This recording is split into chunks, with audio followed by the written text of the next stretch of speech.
네, 안녕하십니까. 오늘도 이제 공부를 하는데 지난 시간에 이어서 오늘은 공부를 하겠습니다. 지난 시간은 이제 석가모니라고 하는 분이 깨달음이 중요하다. 그것은 인류사의 하나의 좀 획기적인 그 획을 끊는 일이다. 왜냐하면 기존의 세계관을 부수고 새로운 세계관을 제시하는 그런 장면이기 때문에 그렇습니다. 근데 기존의 세계관 그 부분을 조금 오늘은 말씀드리면서 시작하겠습니다.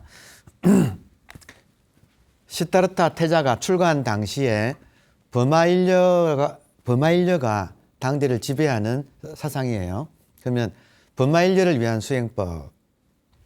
버마 인려를 다시 한번 설명을 드리면 범은 브라만이라고 해서 본질이에요. 그리고 아는 아트만이라고 해서 현상이에요.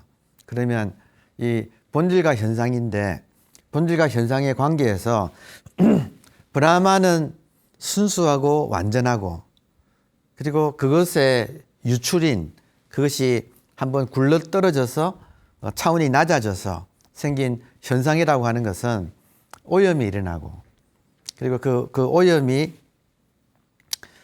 인간한테 고통을 준다는 거예요. 그래서 이 고통의 문제를 해결하기 위해서는 오염을 정화해서 그러니까 현상인 인간이 오염된 존재라서 이 오염을 정화해서 브라만이라고 하는 순수하고 합이라는 것, 인려하는 것 이것이 인간 구원의 길이다. 이게 지금 버마인려라고 하는 사상이에요. 근데 부처님께서도 출가한 당시에는 아직 못 깨달았으니까 모든 사람이 이렇게 믿고 있으니까 여러분 중요한 것은 모든 사람이 이렇게 믿고 있으니까 그 방식을 따를 수밖에 없었지요. 네. 그래서 보면 뭐냐면 인간이 이 고통스러운 존재다. 이 말은 오염된 존재이기 때문에 오염된 존재라는 말이 중생이라는 말이다.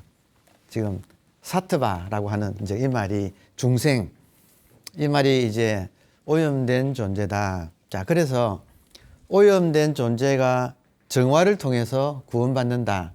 이게 버마인려다 이거예요. 네.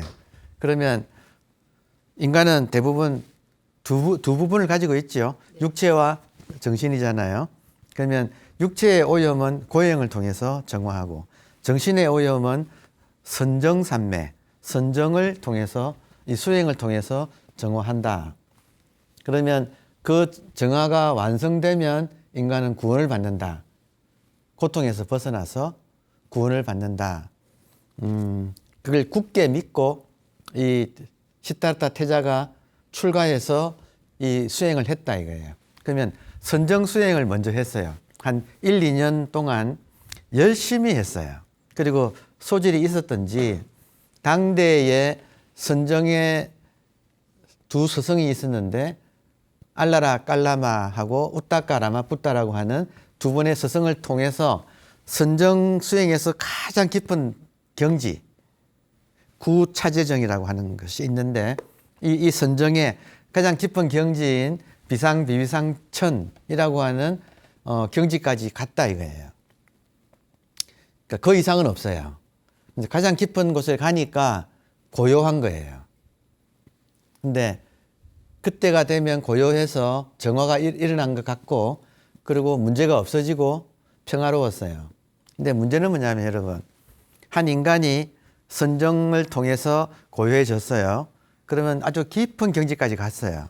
그러면 거기서 영원히 살 수 있나요? 아니잖아요. 그러니까 선정은 일종의 겨울잠하고 같아요. 그러면 뭐 뱀이나 곰이 겨울잠을 자잖아요. 그러면 겨울잠을 잔다 이 말은 혹한기에 그걸 피하기 위해서 자기를 보존하기 위해서 겨울잠을 자잖아요. 근데 봄이 되면 만물이 깨어나는데 살기 좋은 세상이 되는데 계속 겨울잠을 자면 되나요? 아니잖아요. 개구리가 깨어나야지 계속 잠만 자고 있으면 그럼 생명의 의미가 없지요. 그러니까 선정산매라는 것은 여러분 입정하면 정에 들어가면 입정하면 고요해요. 그리고 고통이 없어진 것 같아요. 근데 문제는 출정하면 그 상태에서 선정에서 나오면 다시 일상이잖아요. 일상에는 고통이, 그럼 한 번 선정한 사람이 일상으로 돌아오면 고통이 없을까요? 고통이 있을까요? 있어요. 그러니까 부처님이 알아챈 것은 아무리 깊은 경지를 가도 그 상태에서 영원히 살 수는 없다.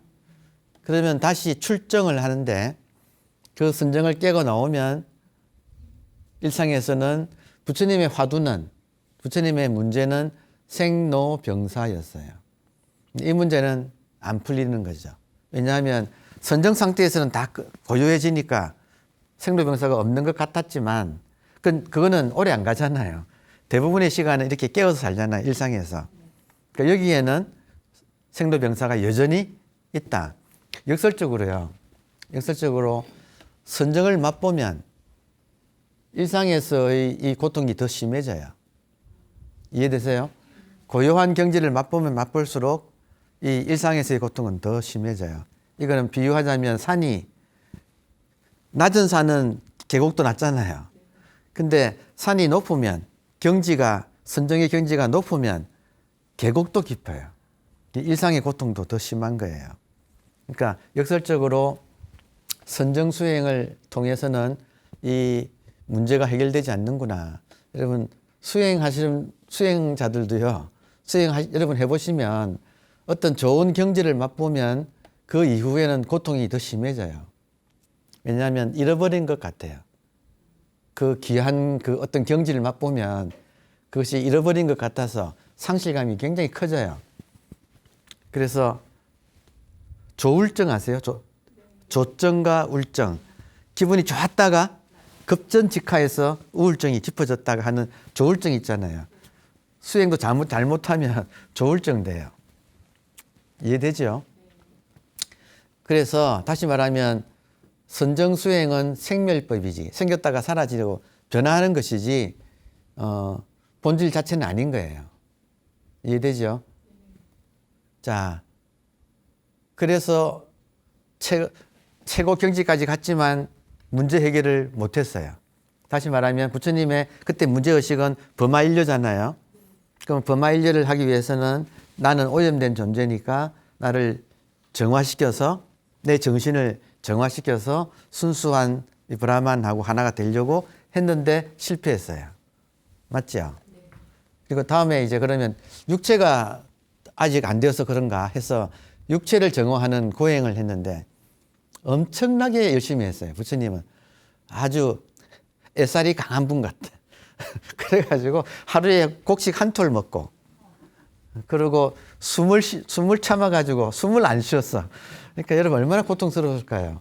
그리고 온갖 고통이란 고통은 다 찾아한 거예요. 근데 여러분 놀랍게도 그걸 4년 이상 했거든요. 그러니까 지금 도합 6년인데 6년간 선정과 고행 수행을 열심히 했는데 고행이 더 길었어요. 여러분 부처님이 뭔가 이상하다는 거예요. 이상하다. 뭐냐면 인과에 의해서, 인과는 법칙이니까, 현상계의 법칙이니까 인과에 의해서 고행을 하니까 결과는 고통만 나오는 거예요. 계속 고통을 심으니까 결과적으로 계속 고통만 나오지 이 고통의 해결은 안 일어나더라. 자, 여기서 이제 부처님의 아주 위대한 어떤 각성이 일어나는데 뭐냐면 나처럼 열심히 해도 정신을 정화하는 선정수행은 스승을 능가할 정도로 깊이 갔는데도 유지가 안 되고, 그리고 고행도 여러분 그러잖아요. 백가죽하고 등가죽이 붙었다는 거 아니에요. 그 고행상이 있잖아요. 그죠? 그렇게 열심히 했는데도 이게 거의 죽기 직전까지 가도 문제 해결이 안 되더라. 그러면 이제 이렇게 할 수 있죠. 열심히 안 해본 사람은 이런 생각을 못 하겠지만 열심히 해본 사람이라면 기존의 방식대로 다 했는데 안 되더라. 정화가 일어나지가 않더라. 그러면 이제 뭔가 잘못된 게 아닌가. 이 방법 자체가 뭔가가 잘못된 것이 아닌가. 그러니까 범아인려라고 하는 이 틀 속에서 하는 선정수행과 고행수행 이 둘밖에 없었어요, 사실은. 그러니까 이거를 열심히 했지만 안 되니까 뭔가가 지금 잘못되었다 하는 걸 느낀 거예요. 그럴 수 있지요, 그죠? 그래서 선정과 고행을 다 포기하고 우리가 잘 알다시피 고행을 포기해서 수자타라고 하는 여인이 공양을 올린 우유죽을 먹잖아요. 드셔 기운 차리고, 그리고 고행자에게는 금기되어 있던 목욕도 하고, 그리고 고행님, 고행 숲에서 했거든요. 수행을. 왜냐하면 이 고행님이라고 하는 것은 인도에서는 깊은 숲이 우거진 곳에 시체를 버렸어요. 공동묘지예요. 그러니까 수행을 왜 공동묘지에서 했는가? 거기서 해야지 방해를 안 받잖아요. 그러니까 만약에 정말 숨 참고 막 어떤 고행을 하고 있는데 지나가는 사람이 보면 이상하게 볼 거 아니에요. 방해 받잖아요. 이걸 피하기 위해서 공동묘지 가서 했다 이거예요. 안 되더라. 참 위대한 겁니다, 여러분. 안 되더라. 그러니까 뭔가가 잘못되었다. 그래서 이제 모든 걸 버리고 강을 건너서 들판에 나가서, 고행 숲에서 나와서 들판에 나가서 보니까 보리수가 있어가지고 그 밑에 앉았다. 그러니까 부처님이 그때 앉으면서 기존의 방식대로는 안 되니까 그 방식을 버린 거예요. 그리고 움직이지 않으리라 이 말을 하셨어요. 이 말은 기존 방식대로 하는 것은 내가 하지 않겠다. 그런데 여러분, 그러면 아직까지 깨닫지 못한 상태에서는 기존 방식은 버렸고 새로운 방식이 있을까요? 아직 발견을 못했죠. 그러면 보세요. 기존 방식은 버렸고 새로운 방식은 아직 발견 못했고, 그러면 길이 있을까요? 길이 막힐까요?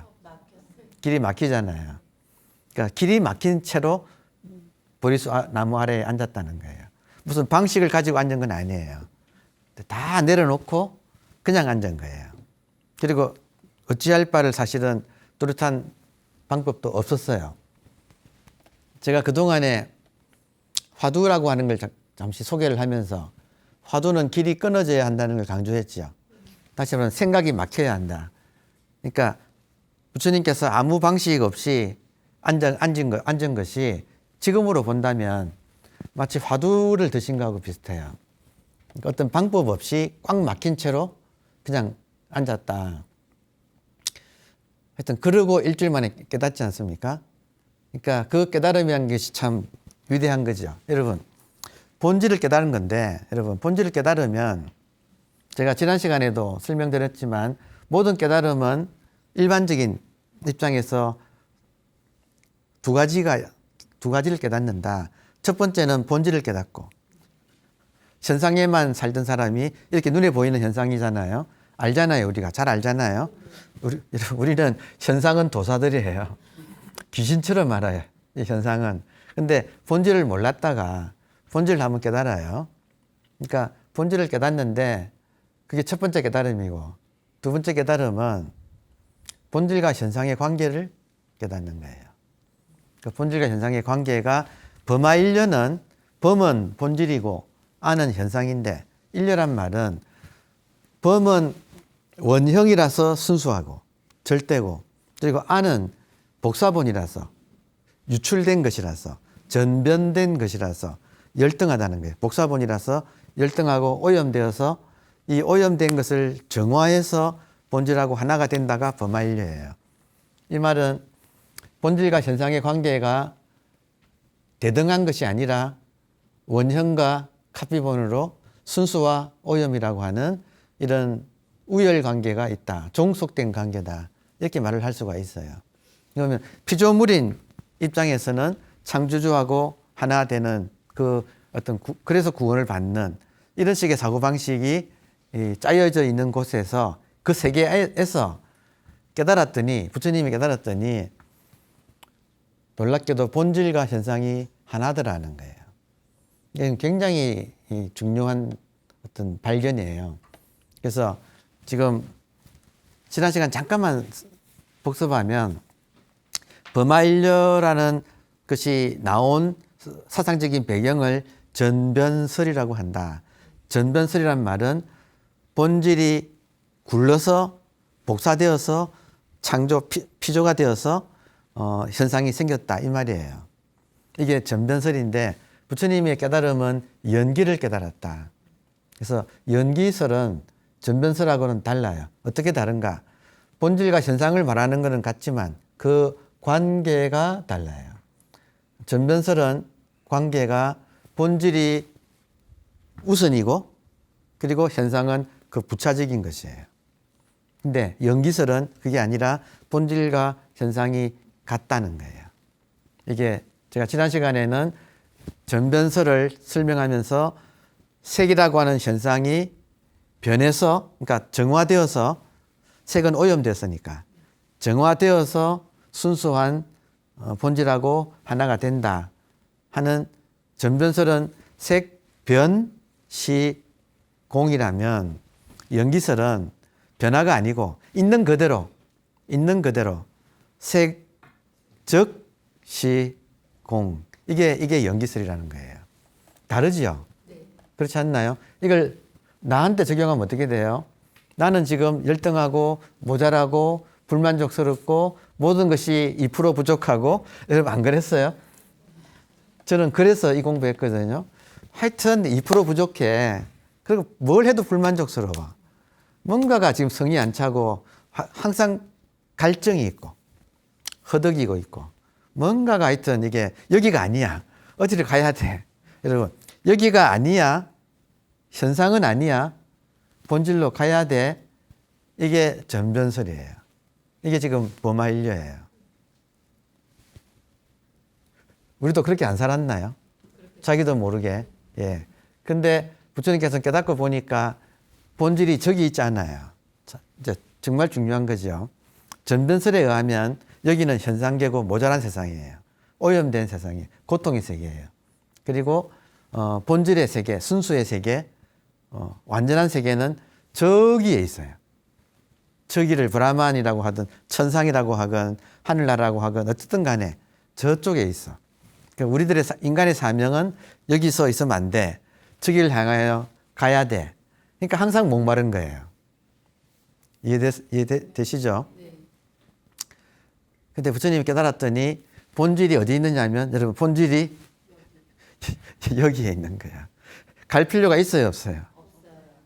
현상이 그대로 본질이다. 이게 정말 중요한 거예요.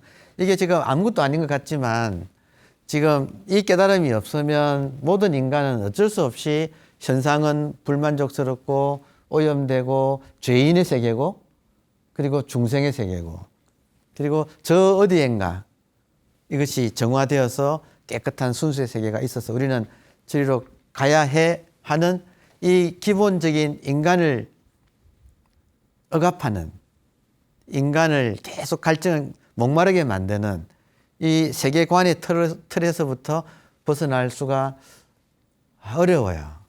벗어나기 어려워요. 근데 부처님은 열심히 갔는데 안 가지더라. 여러분, 부처님의 위대함은 누구보다도 열심히 가려고 하는 모든 방법을 다 해봤다 이거예요. 안 가지더라. 이상하다. 뭔가 잘못되었다고 다 내려놓고 이 세계관을 내려놓아 버리고 가만히 있었더니 저절로 본질을 깨달았는데 알고 봤더니 여러분 현상이 있는 그대로 본질이에요. 이게 부처님의 깨달음이에요. 이렇게 되면 혁명이 일어날 수 있어요. 뭐냐면 인간은 항상 노력을 하고 수행을 하는 선정 수행하고 고행 수행을 해가지고 어디로 가야 되고 구원받아야 되고 또 복을 받아야 되고 항상 어디를 향해서 이렇게 바라보고 사는 삶 끝 그런 건 없어. 내가 바라봤던 그 모든 것은 어디에 있는가? 여기에 있는 거예요. 현상이 있는 그대로 본질이다. 이게 참 위대한 깨달음이에요, 여러분. 이렇게 되면 우리를 괴롭히는 가래, 뭔가 목말라서 추구하는 제가 가끔 옛 조사 스님들은 치구심이란 말 많이 쓰거든요. 치자는 치달릴 치자, 구는 구할 구자. 치달려서 구하는 마음. 이 마음이 다 있어요. 우리는 자기도 모르게. 여러분, 역설적으로요. 우리 학교 선생님들과 부모님들은 우리로 하여금 구하게 만들어요. 우리를 현상에 있으면 안 돼. 여기는 오탁악세야. 고통의 세계야. 여기 있으면 안 돼. 열심히 노력해서 향상의 길을 가서 저기로 가야 돼. 아프니까 청춘이야. 아파야 해. 아니, 왜 아파야 돼요? 이거 속은 거다 이거예요.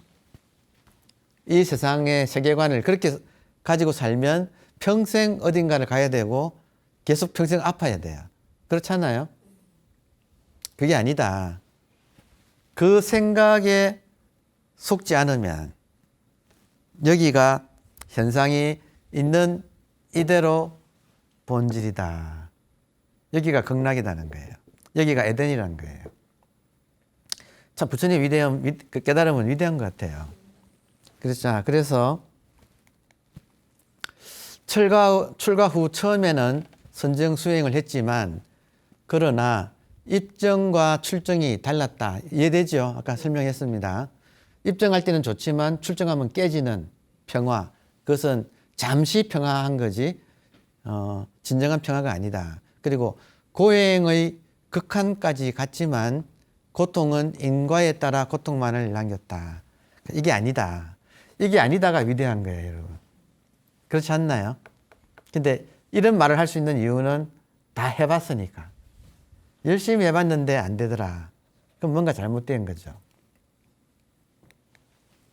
자, 선정을 닦는다 이 말이 수정주의예요. 한자가 지금 집가자 밑에 다리족자 해서 그 선정인데 잠깐 틀렸습니다만은 하여튼 알아서 새겨 들었어요. 수정주의와 고행주의를 버리고 세기를 찾았다. 목욕을 하고 수자타의 우유죽을 공양받았다. 그리고 부처님이 보리수 아래에 앉을 때 깨달음을 이룰 때까지 움직이지 않으리라 이 말씀을 하셨어요. 그러니까 이 말씀이 기존의 모든 방식은 버리고 그 새 방식은 없어서 그냥 이대로 스톱한 채로 있으리라.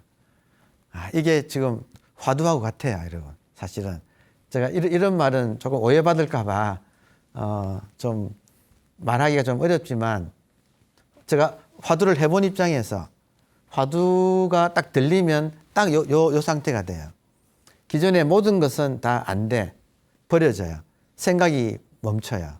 그리고 새로운 길은 없어요. 꽉 막혀버려요. 그 상태에 있으면 깨달음이 온다. 이제 그게 이제 부처님이 그렇게 하셨다라고 말을 할 수가 있습니다.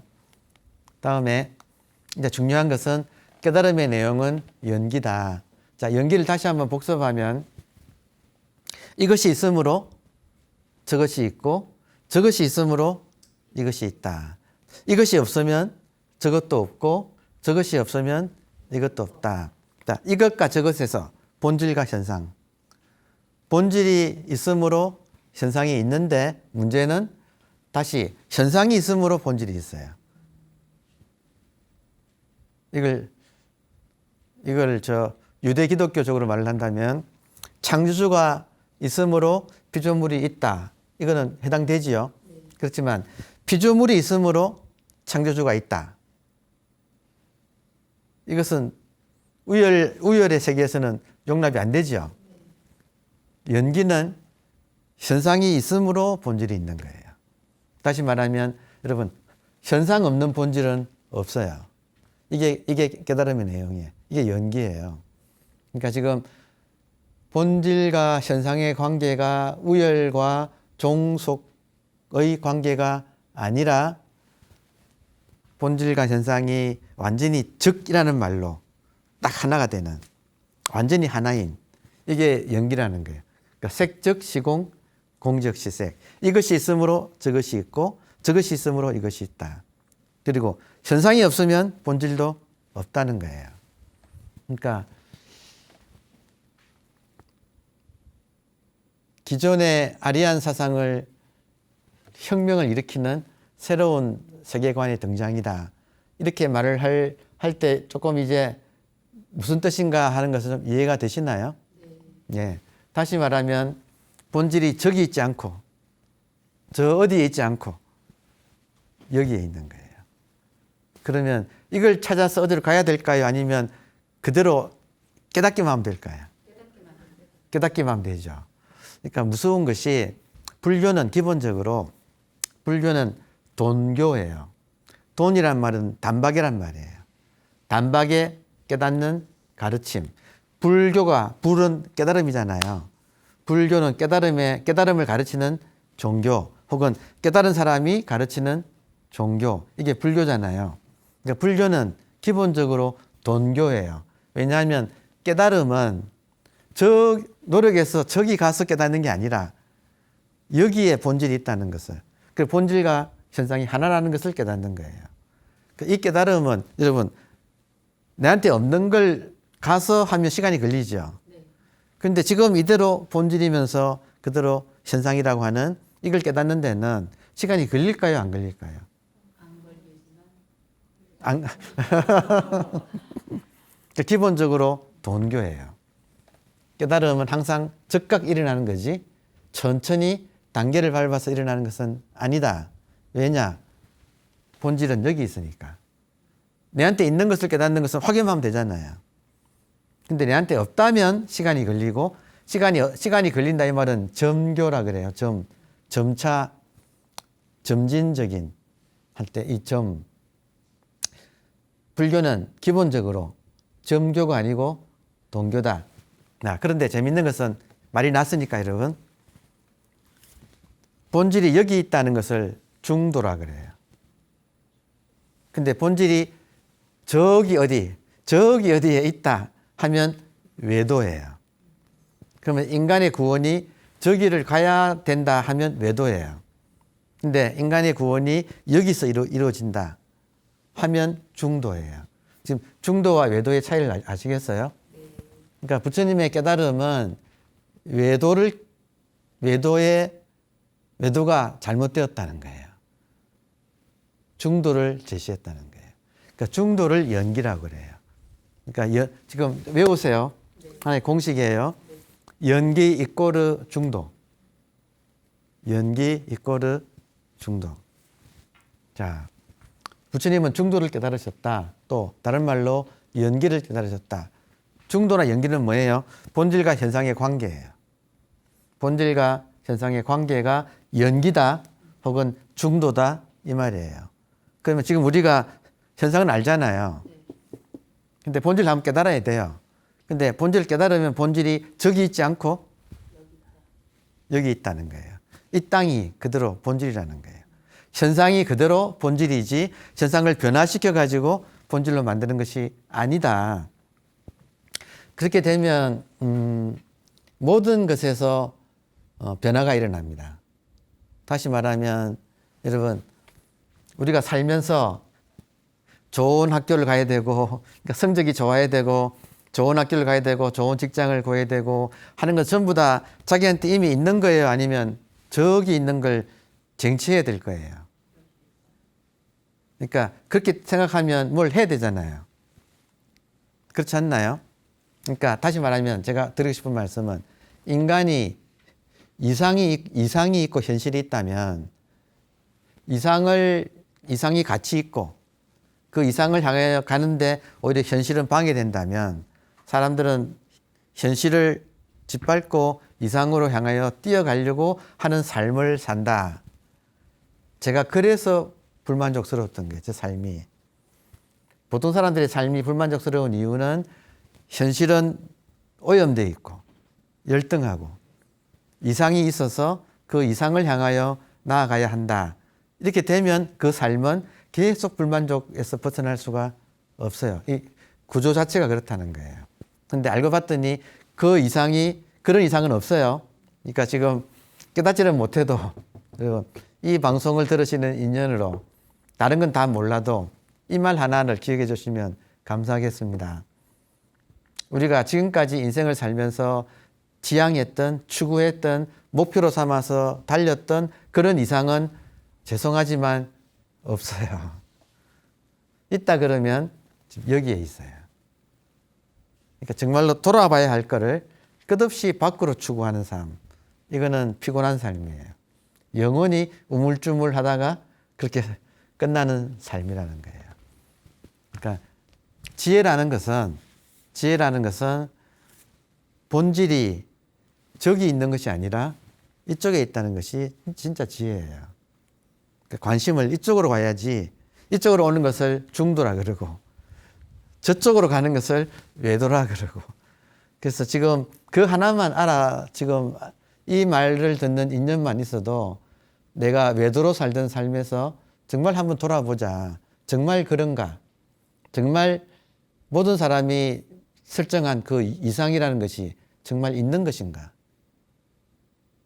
현실을 짓밟고 불만족하고 이상을 향하여 나아가야 되는 것인가? 그게 과연 잘 사는 삶인가를 돌아보는 그런 어떤 반성의 어떤 시간을 한번 가져보는 것도 의미 있지요. 그죠? 예. 다음에 전변설을 외도라고 한다. 오염된 현상은 정화를 통해 본질과 합일해야 한다. 이게 전변설이에요. 오염된 현상 누구예요? 인간. 인간을 오염된 현상으로 보는 거예요. 그래서 인간은 정화를 통해서 어떤 신적인 존재 혹은 지구한 이상, 본질과 합일해야 한다. 이게 전변설이에요. 이거를 외도라고 부처님 입장에서 깨닫고 봤더니 이건 외도다. 그리고 부처님의 깨달음은 연기설이다. 연기설은 중도라고 한다. 이 말은 뭐냐? 현상과 본질이 관계가 현상은 열등하고 오염되고 본질은 우등하고 순수하다. 아니다는 거예요. 현상과 본질이 불일불이의 중도다. 여러분, 불일불이는 용수라고 하는 분이 제2의 석가라고 하는 용수대사, 용수화상, 용수보살 이렇게 부르지요. 이름 들어보셨나요? 네. 예. 그러니까 대성불교를 확립한 그 용수 스님의 말이에요. 중도란 무엇인가? 불일불이다. 몇 가지 말씀하셨는데 4가지 말씀하셨는데 저는 줄여가지고 하나만 소개하면 충분해요. 딱 한마디로 말하면 현상과 본질이 불일 하나가 아니다. 이 말은 현상은 현상이고 본질은 본질이에요. 그렇지만 거기서 안 끝나고 불이 이는 다를 이자잖아요. 다르지 않다. 하나도 아니고 서로 다르지도 않다. 그러니까 색과 공인데 색적시공이라는 거예요. 여러분, 색과 공이라는 것이 일단 용어를 쓴 것 자체는 다르다는 말이죠. 색은 색이고 공은 공인데 관계가 적이다. 다르지 않다. 이 점은 여러분 죄송하지만 논리로 이해할 수는 없어요. A면 A고 논리는 A면 A고 B는 B지. A는 A이고 B면 B면서 동시에 A와 B가 같다. 이게 연기거든요. 중도거든요. 논리를 벗어나죠. 왜냐? 현상의 관계가 아니라 현상과 본질의 관계라서 그래요. 자, 따라서 이걸 불가사의라 그래요. 사의는 논리로 생각하는 거. 불가, 논리로 이해하는 것이 불가능하다. 깨달음의 세계예요. 그러니까 깨달아야 되는데 깨달음의 내용은 지금 중도 연기다. 이 내용은 현상과 본질이 따로따르면서 하나다. 하나면서 따로따로다. 그러니까 이 점은 이해로 우리가 할 수 있는 것은 아니다. 깨달아야 한다. 그렇지만 일단 못 깨달아도 이 연기라고 하는 중도라고 하는 세계관을 우리가 좀 이렇게 알게 된다면 내면의 변화가 일어난다는 거죠. 뭐냐면 항상 목마르고 배고파서 어디를 향하여 간다고 하는 그래야지 잘 사는 삶이라고 하는 존재의 이유가 여기 있으면 안 돼. 어떤 고귀한 가치가 있어. 그 길을 향하여 나는 노력을 해서 성취해야 돼. 이렇게 인생관이 우리들은 세우고 살았다. 우리가 세운 게 아니라 이 세계가 그렇기 때문에 그게 우리도 자기도 모르게 그렇게 해야만이 잘 사는 인생인 줄 알고 살았다가 알고 봤더니 지금 연기라고 하는 중도라고 하는 이 부처님의 깨달음을 한번 우리가 만나는 인연으로 그게 아니라 그런 이상은 없고요. 그건 허구예요. 허구고 진짜 본질은 우리한테 이렇게 있다는 거예요. 여러분 다시 한번 합시다. 무엇이 본질이에요? 제 말에 답변해 보세요. 여러분 이해한 게 본질이에요. 그러니까 지금 이해한 그것이 저기 어디에 있어요? 여러분한테 있어요. 여러분한테 있잖아요. 그러니까 본질이 자기한테 있다는 거. 이 중요한 메시지예요. 본질이 자기한테 있는 것, 지금 이해하는 이것, 보고 듣는 이것, 깨어서 지금 움직이는, 몸을 움직이고 있는 지금 이것, 이렇게 있잖아요. 그러니까 이걸 깨달으면 모든 목마름이 끝난다는 거예요. 왜냐?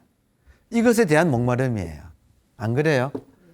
인간의 목마름은 본질에 대한 목마름이에요. 근데 깨달으면 본질이 이게 본질이라고요. 여러분 나보다도 본질이 더 나에 가까워요. 본질이 진짜 나니까. 그러니까 이렇게 있으니까 이걸 구하러 모든 헛짓을 하지 않는다. 이렇게 있다. 그러면 기존에 살아왔던 방식이 무너진다. 기존에 살아왔던 방식은 현상, 이 현실은 불만족스럽고 뭔가 여기 주저앉으면 안 되고 고통스럽고 오염된 세계고 순수한 세계가 어디 고귀한 가치가 저기 어디에 있고 그럼 나는 여기 있으면 안 돼. 저길 가야 해. 항상 목말라요. 저길 가야 된다고 하는 이것이 깨진다는 거예요. 끝이 난다. 끝이 나고 이게 본질이에요. 지금 이렇게 있어요. 같이. 그러니까 참 좋지 않나요, 여러분? 일종의 여기서 저기를 가서 행복해진다. 해서 그런 행복은 없다. 가짜다. 있는 이대로 본래부터 영원히 이미 행복하다. 본질이 같이 있으니까. 이 말은 근본적인 해결책 아닌가요? 고통에 대한. 그렇게 돼서 뭐 자세한 이야기하면 더 깊어지지만 어쨌든 지금 전변설이 지배하던 세계에서 부처님이 연기를 깨달았다는 것은 굉장히 혁명적인 가치다. 왜냐?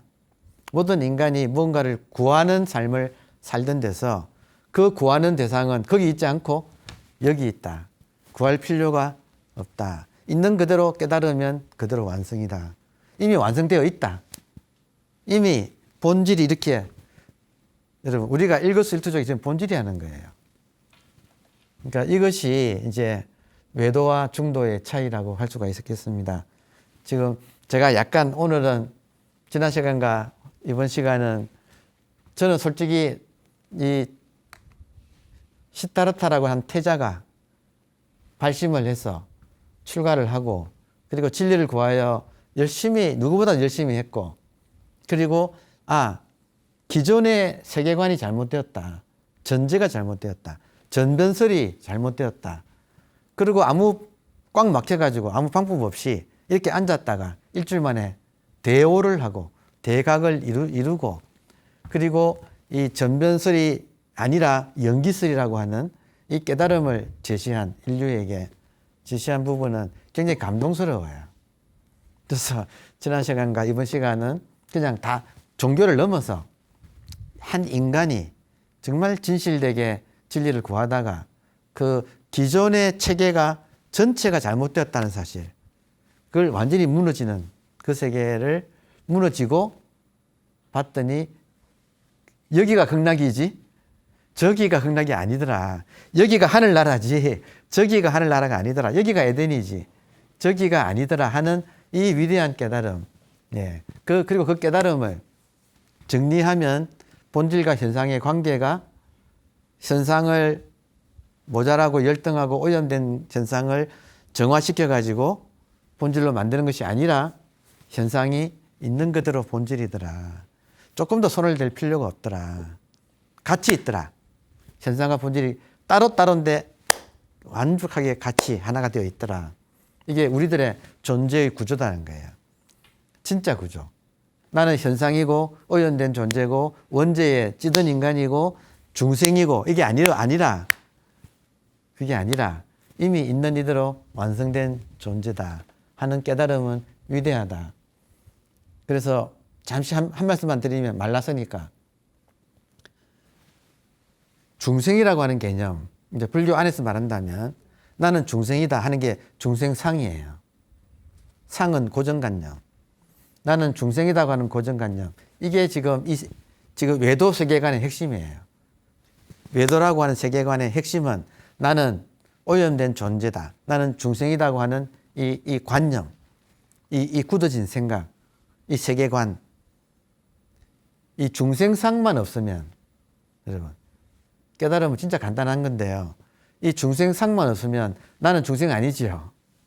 여러분, 재밌는 것은 중생상이 없어지면 부처상도 같이 없어져요. 중생상이 없어지면 부처도, 중생도 관념이고 부처도 관념이에요. 둘 다 아니에요. 둘 다 아니면 뭐냐? 멀쩡한 사람이에요. 이대로 멀쩡한 현상이면서 본질이에요. 그러니까 보세요. 중생을 인도말로 사트바라 그래요. 그리고 부처를 보디, 붓다, 보디, 깨달음을 보디라고 해요. 그럼 나는 중생도 아니고 중생이 아니면 부처라고 할 것도 아니죠. 상대적인 개념이니까. 중생도 아니고 중생도 아니면 중생상이 없으면 부처상도 없어요. 그러면 뭐냐? 보디, 사트바. 보디는 붓다, 깨달음. 사트바는 중생. 이것이 하나인 것. 그러니까 참 보디사트바가 뭐예요? 보살이라고 하는 거잖아요. 그러니까 보살이라고 하는 이것은 굉장히 깊은 뜻을 가지고 있어요. 중생상이 없으면 뭐냐? 부처상도 같이 없어진다. 그러면 뭐냐? 굳이 말로 하자면 부처이면서 중생이다. 중생이면서 부처다. 이게 보디사트바, 보살의 뜻이에요. 깊은 뜻이 있죠. 보살 자체가 연기를 나타내고 중도를 나타내지요. 그렇지 않습니까? 그래서 중생상 하나가 없어지는 거. 이게 지금 사실은 금강정의 메시지가 중생상이 없어지면 이 세상에 중생이 없어진다. 여러분, 재밌지 않나요? 내한테 중생이란 관념이 없어지면 나도 중생 아니고 다른 사람도 중생 아니지요. 그럼 뭐예요? 멀쩡한 그냥 그 사람이에요. 멀쩡한 그 사람이 어떤 사람인가? 겉은 현상이고 속은 본질인 거예요. 본질이면서 현상이고 현상이면서 본질이고. 그러니까 이 존재가 이렇게 완벽한데 스스로가 이걸 모르고 나는 현상이기만 하고 본질은 어디가 있어가지고 그걸 향하여 가야 한다. 내가 이걸 하고 저걸 하고 구해야 한다 하는 잘못된 가치관, 세계관, 이것이 거대한 숙박이었다. 이 틀을 깨고 이게 육도윤회의 기본 구조다. 이걸 깨고 아예 깨버리고 해탈을 하는 그 메시지가 붓다의 정각을 이룬 붓다의 메시지고 그 내용은 외도의 세계관을 깨고 중도를 제시했고 그리고 이 중도의 내용은 연기고 연기의 내용은 현상과 본질의 관계가 현상은 현상이고 본질은 본질이지만 동시에 같다는 거. 같다면서 또 다르다는 거. 그러니까 이것은 불가사의 생각으로 해결되는 문제는 아니다. 깨달아 봐야 한다. 그러니까 이것이 이제 메시지다. 그리고 이 메시지는 굉장히 위대하다. 왜냐하면 이 메시지가 없었으면 인간은 항상 목마름을 해결할 수가 없다. 여러분, 이 메시지가 없으면 인간은 목마름을 해결할 수가 없다. 왜냐하면 항상 여기는 부정되고 어디를 가야 되기 때문에 이 어디를 가야 되는 목마름에서 우리가 벗어날 수가 없다. 그런 곳은 없다. 여기가 그곳이다. 결론적으로 말씀을 드리면 부처님의 깨달음은 기존의 세계관을 무너뜨리는 위대한 혁명이었다. 그러니까 이 메시지를 오늘 선물로 우리가 함께 나누어 갖겠습니다. 감사합니다.